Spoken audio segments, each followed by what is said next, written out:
Hey guys, I'm out in Spain at the moment. Apologies for the little cape. I'm a bit sunburned. So while I was out here, I thought I'd do a quick video and cover the topic of artist's block, which is something I know a lot of us artists get. And I thought it'd be nice to just go out for the day, talk to you about what keeps me inspired, and maybe share some tips with you about things you can try yourself. I'm just going to cycle now into the mountains, maybe do a spot of meditation. Out here, there's like the most gorgeous scenery all around me. I'm way high above sea level, so it's really easy to burn out here, so not taking any chances. So I'm going to go to a place which is a few miles away from my villa called and it's a really nice place out in the countryside. There's hardly anyone ever there. It's a nice place to relax, and I'll do a little bit of a video there. I'm feeling creative, feeling inspired, and out of breath.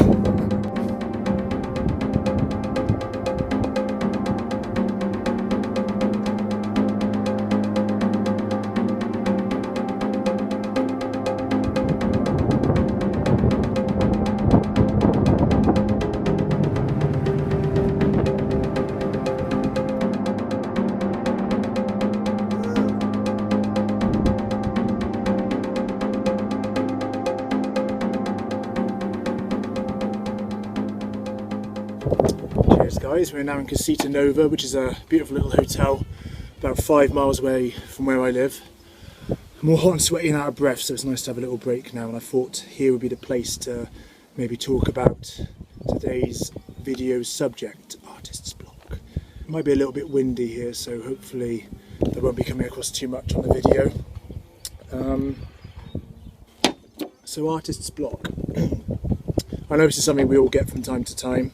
I'll usually get it in a way where I have the ideas, but I'll be procrastinating in my brain about what to do with them. So I usually have, a bank of visions in my head, and if I sit down with a plain piece of paper, things just snowball from there. I get quite a few messages from people saying, "Oh, I don't know how to deal with artist block. I've lost my inspiration. Am I failing in a sense, because the ideas just aren't flowing?" And I don't think you are at all. I think artist block is a natural thing we all get from time to time.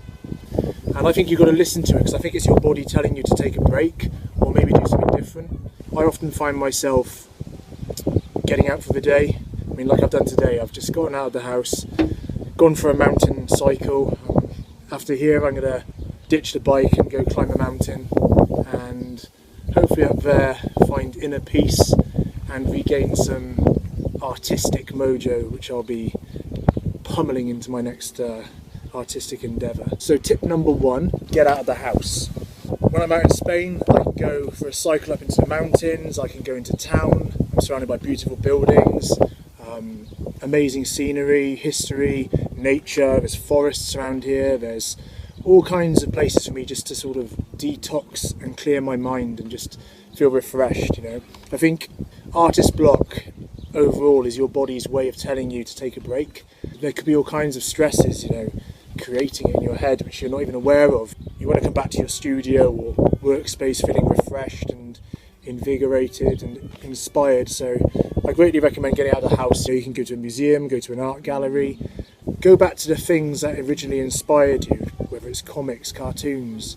My work exists in a realm where inspiration can come from all over the place. Movies to looking at, art books of my favourite artists. I'll always have my iPhone with me, so if I'm out and about, I'm always taking pictures of different things. Have an inspiration folder on your laptop or your computer. If you see images on Google or wherever, drag them into it. It doesn't have to be in any specific order. It can be a whole clutter. I mean, my inspiration folder is called desktop clutter, so everything just gets dragged into there.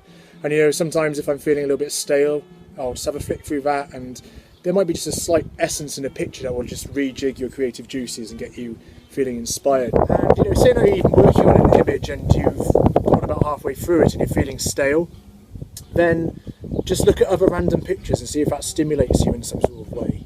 It might just trigger an idea in your head. I'm hoping this copyrighted music doesn't get my video flagged with a copyright strike. Another good point is to try new mediums as well. So you're feeling completely stale, you've got a blank piece of paper in front of you, why not try some completely new medium like charcoals, oil paints, watercolours, something you've never done before, and just see how that, works with you. This artist block could be a blessing in disguise in that case. You might find a new medium that you really take to. So, try charcoals and spray paints. There's so many different things that you can give a go. So don't be scared to try new things. Maybe your artist block is your subconscious telling you that you suck at acrylics and you will be a world famous charcoal portrait artist. So you never know. Don't underestimate the power of a tidy workspace. Now, I often find if I'm multitasking projects and feeling snowed under, if I'm surrounded by mess and clutter, which an artist's desk can easily get, it really sort of clouds my brain, makes me feel a little bit foggy and kind of hinders my process. So if I'm starting something fresh and new, clear the workspace, have a nice bath or a shower beforehand so you feel nice and fresh, go there, feel inspired and just start creating and make the mess as you go. And also if you're there with a blank piece of paper and no inspiration, then just start doodling, just start whacking out ideas with no real thought. Out of a doodle you might just start seeing something and think, oh actually this is something I can chip away at and turn into something cool. So doodles are a great way to get that artistic juices. So doodles are a great way to get those artistic juices flowing. Just because teachers stopped you from doodling in school doesn't mean that you can stop yourself from doing it now. So doodle. I think it's important to accept artist block. It happens to the best of us. It doesn't mean that you're a creative failure or you haven't got what it takes. I mean, I'm sure a lot of artists out there beat themselves up over this, and a lot of people will message me asking me where I get my ideas from. But my ideas are from years of being inspired by a multitude of different things. Actually, a plethora. I love that word. My ideas are from a plethora of inspiration soaked up since I was a kid. I'm inspired by so many things. If you come into my studio, you'll see toys, statues and comics and figures just lining every shelf, cabinets of statues and monsters and all the things that just inspired me over the years. So, keep your inspirations around you. Sometimes you don't need them around you and it's nice to have a fresh environment. But, there's no harm in looking around and seeing all the things that have basically shaped your brain over the years, looking at you and feeling a part of that and feeling a connection and letting that kind of fuel your engine, So don't put yourself under unnecessary pressure. Always keep it fun and always keep it pleasurable, and don't let external factors like work-related stress, fear or failure, competition from others and boredom destroy that. If you're feeling bored and you're feeling uninspired, don't draw. Come back to it when you're feeling in the mood to. Don't force stuff. Keep it real and keep it true to yourself. A lot of people's worries also come from the judgment of others. Are you doing the artwork for yourself, or are you doing it to impress other people? I often think if you do it to impress other people, you might be doing it for the wrong reasons. I mean, it's always nice to do a piece of art that people hit like or hit a heart on Instagram with and stuff like that, but it's not about that really. That stuff's all a little bonus that comes along with it.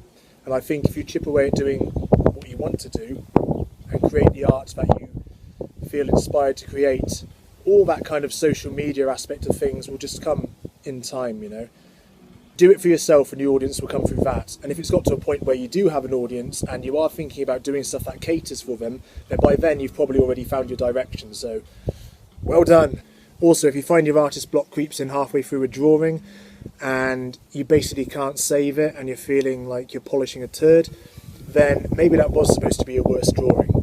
We've all got a piece of art we look at and shove it to one side and kind of pretend never happened. And maybe that's going to be your one, so embrace that aspect as well. And also a lot of ideas will come as soon as you start drawing. So as soon as you start drawing that first bit, the creative juices will start flowing, the artist block will wither away, and before you know it, you'll be in a good flow and you'll get into that creative slipstream. So embrace your artist block, stop dwelling and start drawing. Cheers. It's very, very beautiful here, but my adventure must continue. I have a mountain to climb. So the sun's back out. I've got about 4 hours before I have to fly to the airport. Big fishes. And a cocky day. Hello, crocodilian.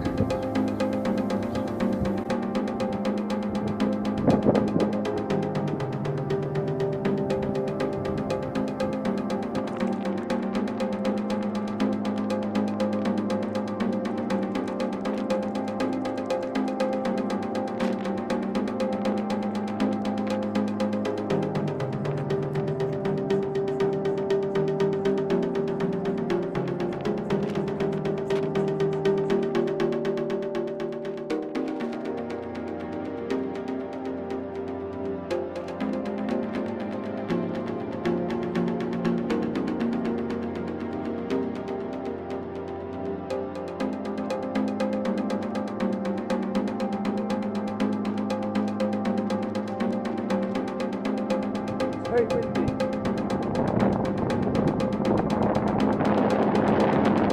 Okay, I'm going to hike down now to the lower rocks, just down by there, and perch there for a bit. This is going to be my seat for the next 10 minutes, 20 minutes, half hour, whatever I feel like. Let's have a look. Oh yeah. This is absolutely gorgeous.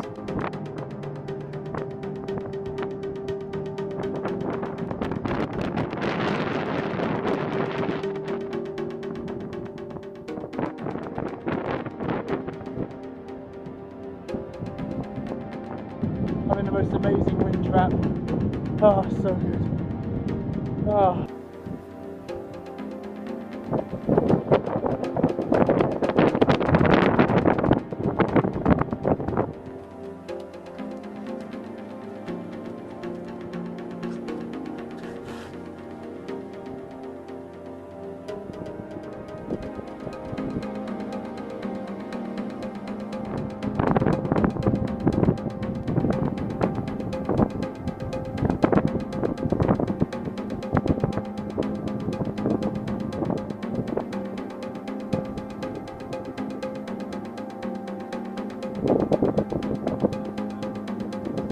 Thank you so much for watching. Don't forget to leave a thumbs up, a comment, and of course, subscribe to my channel!